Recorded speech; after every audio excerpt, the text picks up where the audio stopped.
tere kõik, täna ma räägin ühest asjast.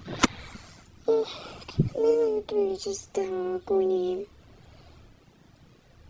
ma uue telefoni saan. Telefon hea, aga iga kord, kui ma nagu screen record in, siis läheb nagu audio delay'd. Nii et nagu näiteks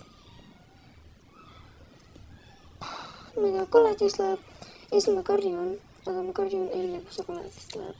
Ja see on nagu igal videol, ma nüüd saan prantsi korda aga ma ei saa.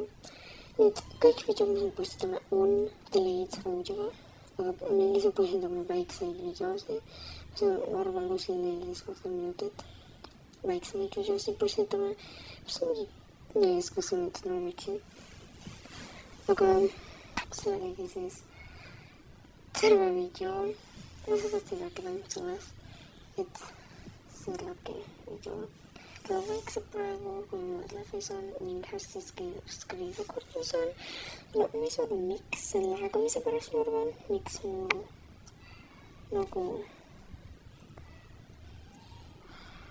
delay'd asi on, aga samas kui ma proovisin nagu kõik graafiksid alla mängida, siis nad ikkagi delays, ma ei tea miks.